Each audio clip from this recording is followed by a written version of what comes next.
sinusubukan niyang kunin yung side ng mga against kay Marcos.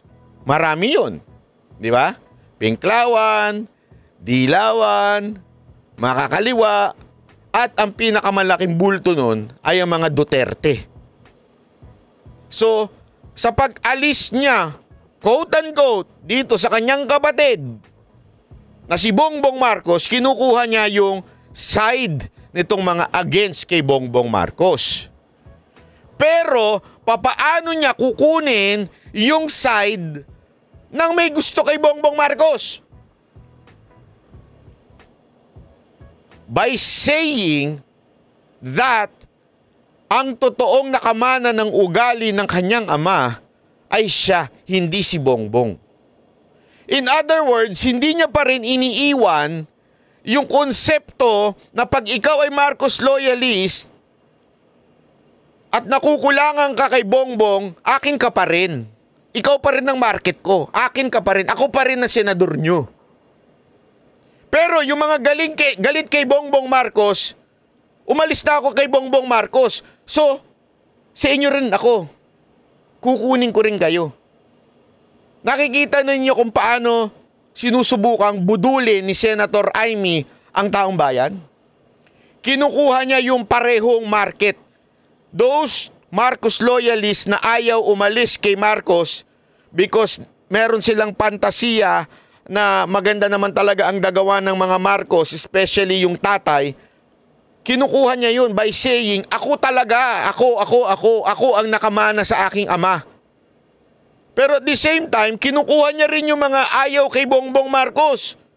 Kaya, huwag kayo mag-alala, umalis na ako doon. Umalis na ako doon. Kasi nga, mamaya babanggitin niya dito, para yung aking mga kaibigan. Which is ang sinasabi niya doon, mga Duterte. Po ba atras abante itong si Madam Senator Amy Marcos? Ewan ko ba kung ano nasa isip nito at biglang ako makakabig. Naku, mukhang natauhan. Mukha atang tinamaan ng ating vlog. Hindi natin alam kung bakit po bigla na lang pabago-bago itong si Senator Amy. Pero ang tanong, talaga hubang nagbago siya? O baka naman nambubudol lang siya? Magkaiba po yun. Yung nagbago talaga siya at umatras talaga siya sa Senate slate ng kanyang kapatid, o baka naman nambubudol na naman itong pamilya na ito. Kasi ano ang tila nakikita natin, mukhang pambubudol na naman itong ginagawa sa atin eh. Grabe talaga itong pamilya na ito. Ang pamilya ng budol. Ito, panoorin natin yung kanyang special announcement. May special announcement pa siya.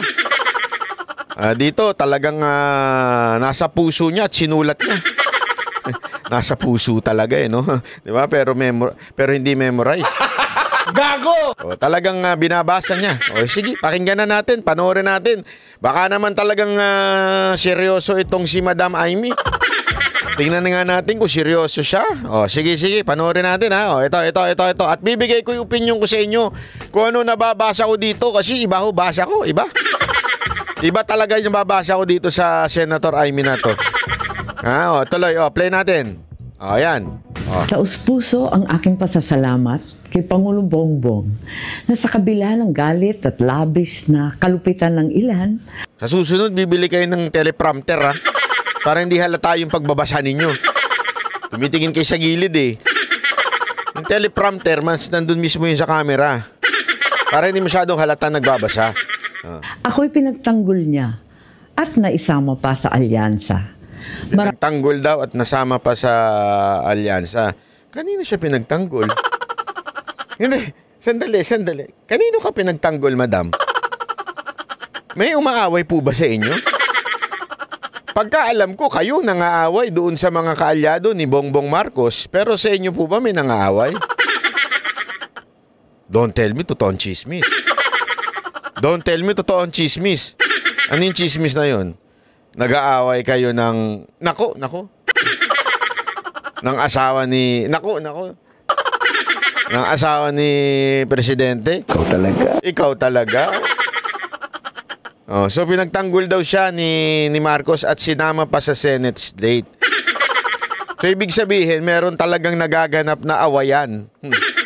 Ang tanong kanino? Pero confirm. Confirm na mayroong awayan na nagaganap sa loob ng Malacanang. Hindi lang natin alam kung kanino. Maganda siguro, i-comment nyo sa baba. Tapos babasahin natin kung sino yun, ha? O, tuloy. Salamat din sa nasyonalista at sa aking mga kaalyadong patuloy ang pagtangkilik sa akin. Naku. Naway manatili ang tiwala ninyo. May tiwala kaya sila sa'yo? Hindi, kasi daw nga, patuloy pa rin siyang ine-endorse ng NPC, yung kanyang partido. 35 taon nang nakalipas ngayong araw mula nung pumanaw ang ama ko. Nako. Ngunit buhay na buhay ang mga... Talagang hindi sila makaalis sa anino ng ama nila. Alam mo yun ay isang bagay na talagang laging idinidiin ni Senator Amy. Hindi nyo napapansin? Lagi niyang idinidiin na siya ang talagang tunay na Ferdinand Marcos Sr. Kahit dun sa mga pelikulang kanyang ginawa, na nilaglag niya yung kapatid niya doon, na panay ang party, at hindi daw gayahin yung kanyang ate, na si Senator Amy, na obvious naman yung dalawang pelikula na yon. Yung dalawang pelikula na yon, obvious naman na ginawa yon para kay Senator Amy, at doon, ipinapahiwatig doon na si Senator Amy talaga ang talagang nakakuha ng mga quote-unquote kaugalian, magandang kaugalian ng kanyang ama. Yun ang laging, yun yung kanyang, bentahe, ika nga. Binibenta niya sa tao. Na ako talaga ang nakakuha ng ugali ng aking tatay na si Ferdinand Marcos Sr. at hindi si Bongbong. At alam mo, ganito katanga yung mga botante, ha? Sorry, pero sasabihin ko na totoo. Yung mga loyalistang botante, sobrang tanga nyo talaga, no? Sorry, pero totoo Mantakin mo, doon sa dalawang pelikula na yun, sinisiraan yung amo ninyong si Bongbong Marcos, pero tinangkilik nyo pa rin. Ganun kayo katanga. Slight na binabanata ni Senator Amy yung kapatid niya, at ibinabaon, tapos inaangat yung sarili niya, kayo naman bilang isang loyalista tuwan-tuwa. Hindi nyo nahalata na binabagsak yung presidente ninyo. Ganun kayo katanga. Hindi, sorry pero talaga ganun talaga Pagpasensya natin, masakit talaga katotohanan, pero ganun talaga kayo katanga. Aral niya sa aking puso. Kaya't bilang panganay niya, pinipili kong manindigan ng malaya't matatag tulad niya na wala nang dapat kampihan kundi ang sambayanang Pilipino. Biglang tingin. Tingin sa script. Sige. Ito sinasabi niya, yung kanyang ama ay ganun daw. Walang kinakampihan kung hindi yung sambayan ng Pilipino. Kaya bilang panganay na anak ni FM Sr., ganun daw siya. Walang kinakampihan kung hindi yung taong bayan. Totoo ba yun? Hindi. Kalukuhan. Isang malaking katarantaduhan. Meron talaga hong panahon ni Marcos Sr., meron talagang crony na sarili yan. May sarili siyang barkada at may sariling barkada ang mga Aquino. Kaya nga nag-away yung mga pamilyang Aquino at Marcos kasi kanya-kanya silang grupo. Kanya-kanya barkada. Wala sa usapan ang taong bayan. At tinatarantado nyo naman kami. Hindi naman ever naging nasa puso ni Marcos Sr. ang taong bayan. Walang ganun. Huwag niyong lukuhin ng taong bayan na sinasabi niyo ang laman talaga ng puso ni Apo Lakay ay ang taong bayan. Walang ganun. Kalukuhan po yun. Kung ganun sana talaga ang tunay na nangyari, di sana ang nakinabang ng tunay na yaman na mga bayan natin ay kung hindi ang taong bayan. Tama, mali. Hindi ho ito fake news. Ito po ay merong court decision na kung saan merong mga ill-gotten wealth ang inyong pamilya. Kung talagang ang laman ng puso at paninilbihan ni Marcos Sr. ay taong bayan, di sana walang ill-gotten wealth Remember, this is a conviction of the court. Hindi ho ito chismis. Ito ho'y merong desisyon ng korte. Totoo ho ito. So asang parte dyan, yung taong bayan ng unang iniisip. Taong bayan pero bulsa ang napuno. Ano to? Ginagago nyo kami? Oh, ikaw talaga. Oh, di ba? Huwag tayong maglokohan. Sasabihin ninyo taong bayan pero ang napuno iba. Hindi ho ito chismis ha. Ito'y katotohanan. Desisyon ho ito ng korte. Hindi po ako nagsabi niyan. Huwag niyo ako sisihin. Hindi madaling tumayong mag-isa sa kampanya at sa politika. Hindi daw madaling tumayong mag-isa sa kampanya at sa politika. Which is true. Which is totoo. Mahirap talaga na maging independent. Kaya nga bilib ako doon sa mga independent candidate na hindi nakikinabang sa makinarya ng partido o di kaya ng administrasyon, especially ng administrasyon. Ngunit yan ang pamana ng matanda sa akin. Yan ang pamana ni... Hindi nyo napapansin dito? Dito, psychological, ipinapasok sa tao na ang tunay na kamana ng Marcos legacy, Marcos Sr. legacy, ay walang iba kung hindi si Amy Marcos. So madaling salita, sinasabi nila, ganito lang ang sinasabi. Kayong mga loyalista, if you feel frustrated, if you feel nabudol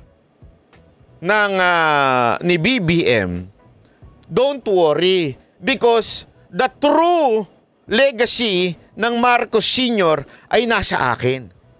Kita nyo yung dalawang mukhang ipinapakita ni Senator Amy dito? Ano yung dalawang mukha na yon? One, umaalis siya sa Marcos administration, kay Bongbong Marcos. Sinusubukan niyang kunin yung side ng mga against kay Marcos. Marami yun. Di ba?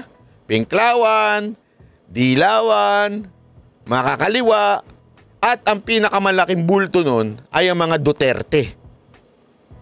So, sa pag-alis niya, quote-unquote, dito sa kanyang kapatid, na si Bongbong Marcos, kinukuha niya yung side nitong mga against kay Bongbong Marcos. Pero, papaano niya kukunin yung side ng may gusto kay Bongbong Marcos? By saying that ang totoong nakamana ng ugali ng kanyang ama ay siya, hindi si Bongbong. In other words, hindi niya pa rin iniiwan yung konsepto na pag ikaw ay Marcos loyalist at nakukulangan ka kay Bongbong, akin ka pa rin.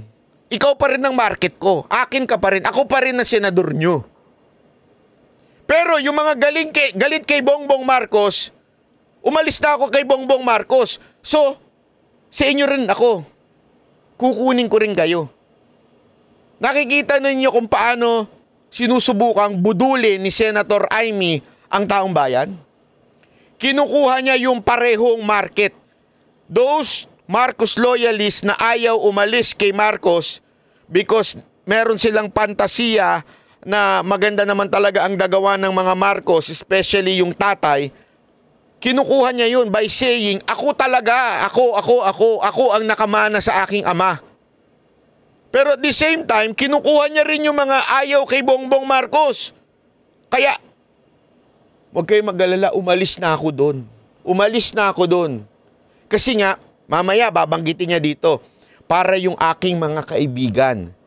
Which is ang sinasabi niya doon, mga Duterte, si VP Sara Duterte. Tingnan ninyo ha, kung paano niya baliin yung katotohanan. Pulakay na ginugunita natin ngayon. Minabuti kong manindigan ng mag-isa. Yan. Nanindigan mag-isa. Eto na. Yung dalawang pagbabangka niya. Pagdabangka niya sa dalawang ilog. Tingnan nyo. One. Upang wag nang malagay sa alanganin ang aking ading. Yan yung side. Kinakampihan niya pa rin yung mga loyalista. Pero ito yung pangalawa. Para wag nang mag-alinlangan ang aking mga tunay at minamahal na kaibigan. Mga Duterte, BBP Sara Duterte. So she wants both. Pareho gusto niya makuha. Paano niya ginawa? Through this video. Pero ang problema, merong magsisiwalat ng style mong bulok. May magsisiwalat ng katotohanan. Kaya ako, bilang tunay na Duterte supporter, kung kayo ay nagpapapaniwala pa rin sa ganitong klaseng pambubudol, ay may tawag sa inyo. Di ba? May tawag po sa inyo. Kaya sana, wag na ho kayo magpabudol dito. Pinipili ko na lamang manatiling malaya at tapat, hindi sa isang grupo, kundi sa bawat Pilipino. Bitbit ang aking mga nagawa para sa bayan nitong nakaraang termino. Mga batas na aking alay sa taong bayan at ang katotohanang hindi ako lumihis sa landas at prinsipyo ng aking ama. Yon. So talagang lagi niyang ipinapasok yung aking ama, aking ama, aking ama. Yung aking ama. So pinaninindigan niya pa rin, okay ang ginawa ng kanyang ama. Kaya kung kayo ay hindi natutuwa sa ginagawa ni Bongbong Marcos at boboto pa dito, malaking problema natin. Malaking problema natin. Maglingkod sa bawat Pilipino nang walang pinapanigan maliban sa kapakanan ng bawat mamamayan. Sana'y patuloy ninyo akong unawain at mahalin. Naku, ba't ka namin ang intindihin? Iniintindi na nga namin yung buhay namin eh. Iniintindi na nga namin yung pamilya namin. Iniintindi na nga namin jowa namin. Pati ba naman ikaw, intinding ka pa namin? Alam mo bakit niya sinabing intindihin siya? Intindihin siya na siya ay Marcos, pero ayaw niya na sa kapatid niya. Pero gayon pa man, kailangan kayong mga loyalistang bumoto sa kanya. Kung kayo mga loyalista, boboto pa rin sa kayo sa ganyan, iniwan na yung pinaka-amo ninyo si BBM, ewan ko lang sa inyo kung boboto pa kayo sa kanya. Ito ang tinatawag mo na hindi mainit, hindi malamig. Lukewarm, ika nga. Diba? Kung kayo naman mga supporter ng ni BP Sara Duterte at magpapaloko pa rin na kaibigan nito ni BP Sara Duterte, ewan ko na lang. Hindi ko alam kung anong tawag sa inyo. Nagpabudol na kayo nung una, magpapabudol pa rin po ba kayo? Basta ang alam ko, huling sinabi ni BP Sara Duterte ay never again to Marcos. Hindi ho niya sinabing never again to Bongbong Marcos. Sinabi niya never again to Marcoses. Kung kayo, hindi pa rin nyo nababasa yun, at di nyo pa rin nauunawaan yung ibig sabihin ni BP Sara Duterte, malaki talaga problema natin. Ayan. Ngayon, ang tanong, ito. Ang tanong, totoo ba na talagang umalis na siya sa partido ni BBM? Kasi yan ang pinalalabas niya dito, umalis na siya. Mas pipiliin na lang daw niyang, ano yung kanyang term? Mag-solo sa pangangampanya, mag-solo sa politika. Tama, mali? Ito yung nilabas niya 2 days ago, eksaktong araw o kinabukasan, umaga, after i-announce yung siya ay kasama sa Senate slate ng kanyang kapatid. In-announce ito. Bigla lumabas ito, biglang nagbago siya ng isip. Di ba? Pero ang tanong, totoo ba na sinasabi niya na mahirap ang maging solo, ibig sabihin magsosolo na siya. Hindi na siya sasama sa Senate slate ng kanyang kapatid. Totoo ba yun? Hindi ako magsasabi sa inyo kung totoo yun o hindi. Si Abalos ang magsasabi sa inyo. Ayan. Kahapon, 20 hours ago, may lumabas na nagpunta si Abalos at nangampanya sa Caloocan. Alam mo, sigurado ako umiyak dito si Trillanes. Feeling ko umiyak dito si Trillanes eh. Kasi sobrang pagsipsip niya sa Marcos administrasyon. Pero itong si Abalos o yung administration slate, ang malapitan ang kinampihan. Kawawa naman si Trillanes, Mantakin mo to, ha. Itinain na siya ng Robredo camp, mga Pinklawan, galit na kay Trillanes kasi binanatan nila yung santa nilang si Leni Robredo. So nagalit yung mga Pinklawan. O syempre, yung mga Duterte, galit din naman talaga sa kanya, matagal na. Dahil sa ginagawa niyang kabalastugan, di ba? Tapos, sumisip-sip na nga lang siya sa mga Marcos. Etong mga Marcos Senate slate, ang kinampihan pa, ang mga malapitan. Nandyan na mga malapitan eh. Ibig sabihin, kahit sa kanya, ayaw.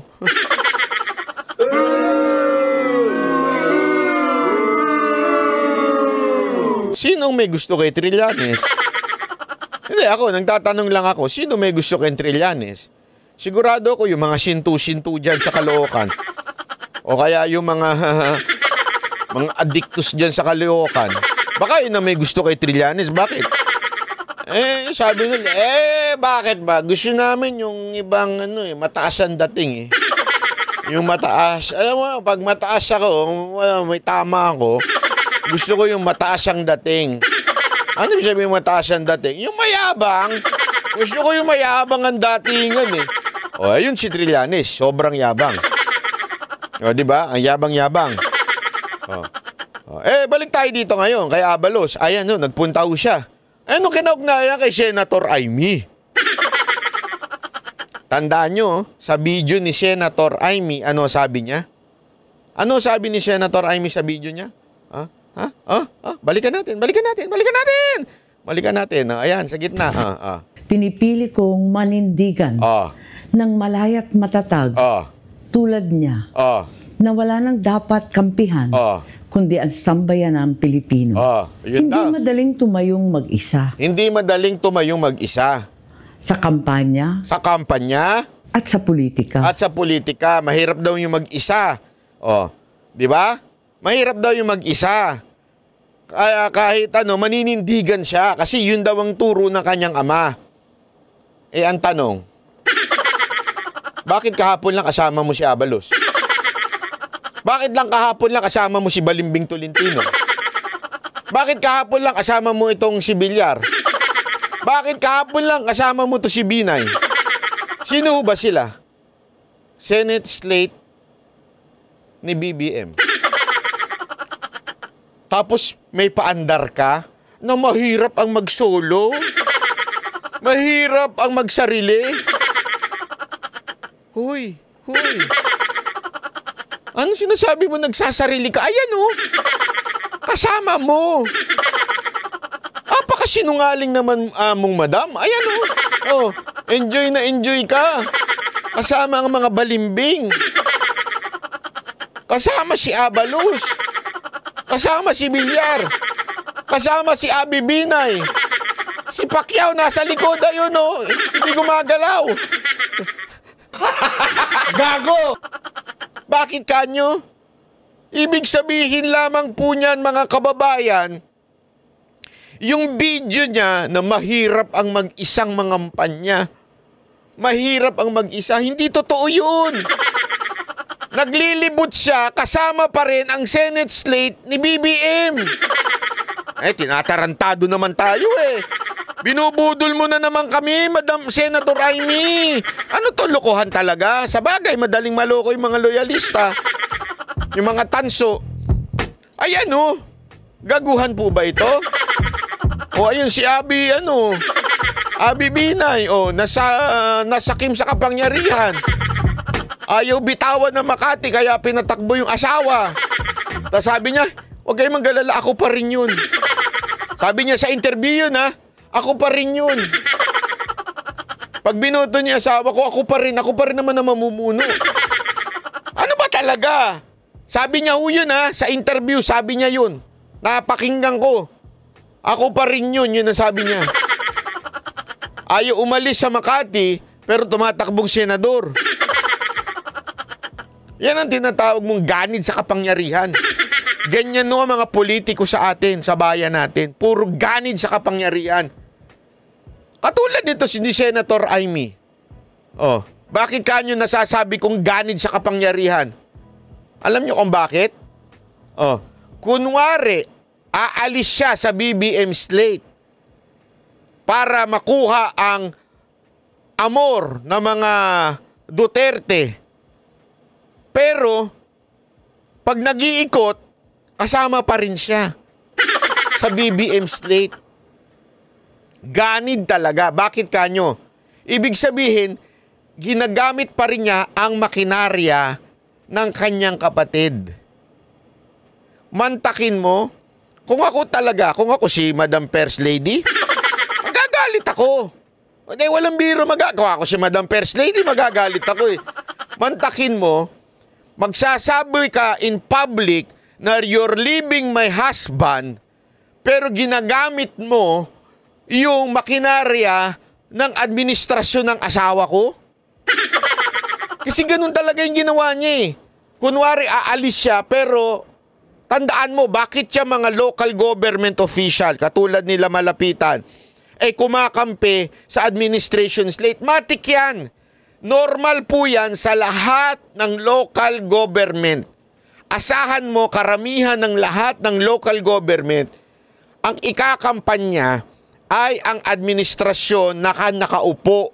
Kaya nga, sa kasaysayan ng Pilipinas, midterm election, yan ang pinaka dapat tumakbo ang mga kalyado ng administrasyon.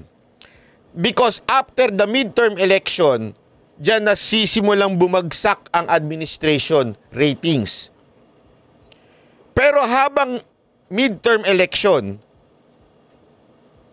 malakas ang kapangyarihan ng administration. Although phenomenal itong administration na ito. Bakit? 2 years pa lang pabagsak na. 2 years pa lang bumabagsak na yung ratings. Mas mataas pa yung vice presidente. Pero gayunpaman, ang mga local government, matik na yan. Ang kanilang bibigyan espasyo sa kanilang local election, local campaign, walang iba kundi yung administration slate. Kaya nga, maraming sumasali sa administration slate during midterm election. Ibig sabihin, ang laki ng benefit mo kung ikaw tumakbo ka ng midterm election. Kasi bit-bit ka ng administrasyon. Lahat ng makinarya ng administrasyon nasa iyo. Ganun ba yun, Senator Amy? Na kunwari, i-deny mo na ikaw ay kasama sa BBM slate, pero ang totoo, sumasama ka pa rin sa kampanya ng BBM slate. Tanungin ko kayo mga kababayan, anong tawag nyo dito? Pambansang prutas. Mangga. This is a perfect example of mangga. Manggagamit. Manggagamit kay BP Sara Duterte at manggagamit sa kanyang kapatid, sa makinarya ng kanyang kapatid. Kung talagang seryoso siya na I will run as an independent candidate, hindi ako sasama sa Senate slate ng administrasyon na ito. Kayahin mo yung mga katulad ni Ben Tulfo, nanindigan. Even if may offer sa mga Tulfo, narinig ko sa interview ni Erwin Tulfo, may offer talaga sa kanila na tulungan ang administration slate. Si Erwin, sumama. Bakit si Ben, hindi? Nanindigan si Ben, hindi, I'll be independent. Yun ang tunay na independent. Hindi sumasama sa administration slate campaign. Alam ko na kagad sasabihin ng mga bataan ni Senator Amy. Hindi naman kampanya yan.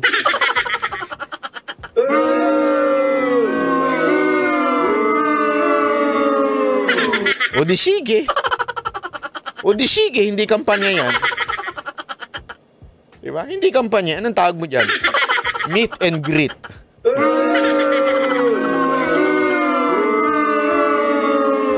Kaya nga sinasabi ko sa inyo, di ba? Hindi talaga dapat ang sekretary ay tumatakbong kandidato. Tingnan nyo isa dyan. Yung sekretary, yan na ginagawa niya ngayon. Nag-iikot. Nangangampanya, nag-meet and greet. Yan na ginagawa niya. O, ayan, o, di ba? O, ayan, o, bida-bida. O. So, paano na trabaho niya? Ang ano sa kanyang ang trabaho mo ba ngayon, Abalos, kumamay sa mga tao?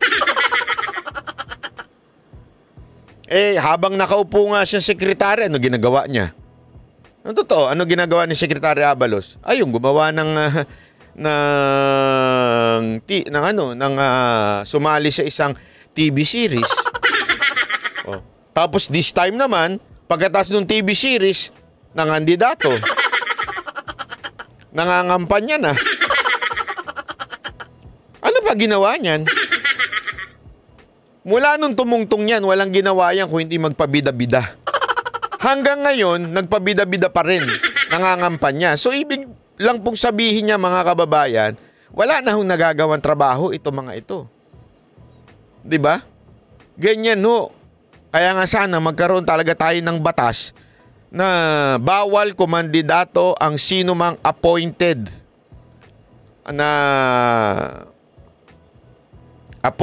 na secretary or any official. Pwede pa silang kumandidato after 3 years ng kanilang termino doon sa appointment. Kunwari, hanggang 2022 sila. Hanggang 2028. Pwede pa silang kumandidato 2033. Yun. Di ba? Wala Tingnan nyo, anong nagagawang trabaho niyan? Kung pending ang mga trabaho sa local government, dahil, di ba, syempre, sekretary siya ng local government. Asahan yun Pero, ang pinakamatindi talaga dito, ay ito. O, di ba? Patay. O, ano uli yung sabi mo? O, pakinggan uli natin. Ano Taus-puso ang aking pagsasalatag. Tulad niya, na wala nang dapat kampihan, kundi ang sambayan ng Pilipino. Hindi madaling tumayong mag-isa sa kampanya at sa politika. Ngunit yan ang pamana ng matanda sa akin. Yan ang pamana ni Apple Akay sa kampanya at sa politika, kundi ang sambayan ng Pilipino. Hindi madaling tumayong mag-isa sa kampanya at sa politika. Ngunit yan ang pamana ng matanda sa akin. Yan ang pamana ni Apple. Hindi pala madali Kaya pala talaga siya sumama. Ang dami mong drama, madam. Sa totoo lang ang dami mong drama. Tumatakbo ka pa rin ngayon. Kasama nangangampanya ka pa rin. Kasama po yung Senate slate ng kapatid mo. Magpakatotoo ka na lang, Madam Senator Amy. Magpakatotoo ka na lang. Ayaw mong bumitaw sa makinarya ng kapatid mo. Doon ka na lang. Anyway, ewan ko kung may boboto pa sa yung Duterte supporter. Dahil alam na po namin, marami na pong nagising, lalo na yung mga nabudol noong 2022. Tanong ko nga ako kayong mga nanunood dito. Noong 2022, nabudol ba kayo? Sagot nyo nga dyan, opo, nabudol ako at hindi na ako magpapabudol kaya hindi ko na iboboto si Senator Amy. Ilagay nyo nga dyan sa comment. Or, lagay nyo dyan sa comment, opo, nabudol ako noong 2022. Pero ngayon 2025, magpapabudol uli ako kay Senator Amy. Sige na, letter A o letter B? Lagay nyo dyan. Okay? Letter A. Opo, nabudol ako noong 2022. At hindi na ako magpapabudol ngayon 2025 at hindi ko iboboto si Senator Amy. Letter A yon. Letter B. Opo, nabudol ako noong 2022, pero magpapabudol uli ako ngayon 2025 at iboboto ko si Senator Amy. A or B? Or letter C. Ano yung letter C? Hindi po ako nagpabudol noong 2022. Nakinig po ako kay Pangulong Duterte. At hindi ako magpapabudol ngayon 2025. O, lagyan nyo yun ha. A, B, C. A, nabudol ako noong 2025. Pero hindi na ako 2022, pero hindi na ako magpapabudol ngayon 2025 at hindi ko iboboto si Senator Amy. Letter B, nabudol ako noong 2022, pero magpapabudol uli ako ngayon 2025 at iboboto ko si Senator Amy. At letter C, hindi ako nagpabudol kasi nakinig ako kay Pangulong Duterte at hindi ako magpapabudol sa mga Marcos.